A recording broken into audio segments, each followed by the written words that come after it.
It's 2 a.m., you're wide awake, and you have no idea why.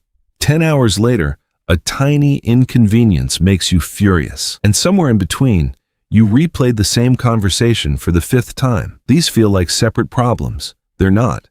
It's one system, and it's running outdated software. Let's start with sleep. You're exhausted, but your brain won't switch off. That's not insomnia in the way you think. It's your brain refusing to stand down. Falling asleep requires your nervous system to believe it's safe to stop watching for threats. One scroll, one bright screen, one stressful thought. And that all clear signal never comes. That's also why you snap awake at 2 a.m. for no reason. Your brain runs a quick threat check on a loop all night. It's not broken. It's doing its job. Just decades after that job actually mattered. Keep that in mind.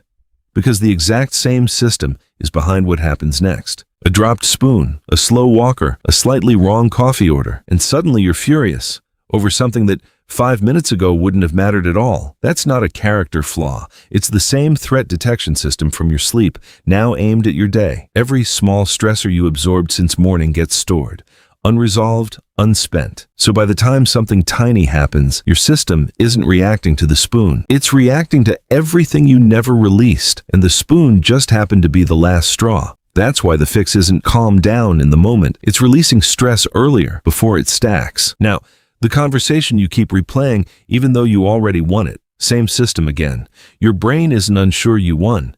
It's scanning for the chance it happens again. The loop won't stop until your brain marks the situation as fully resolved. It's also why you forget someone's name 3 seconds after hearing it. Your brain is mid-threat scan when you meet them, safe or not safe, and names get filed under irrelevant for now. And this same filter explains why one stranger's approval can feel better than a friend's. A stranger's praise reads as unbiased proof you're safe in the group, which is exactly what this system was built to track. Sleep, anger, overthinking, validation, all 4. One system, one job. Keep you safe. The problem isn't that it's broken. The problem is it's still calibrated for threats that don't exist anymore. So here's what actually works.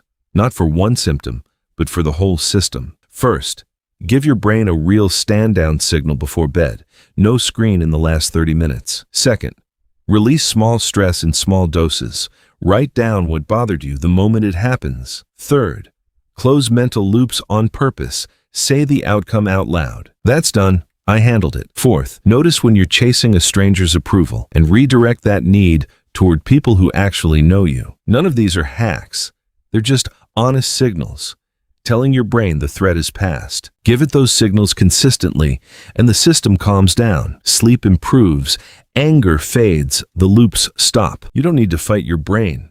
You need to finally give it what it's been asking for. If any part of this felt familiar, you're not broken. You're just running old software. Which one hit you hardest?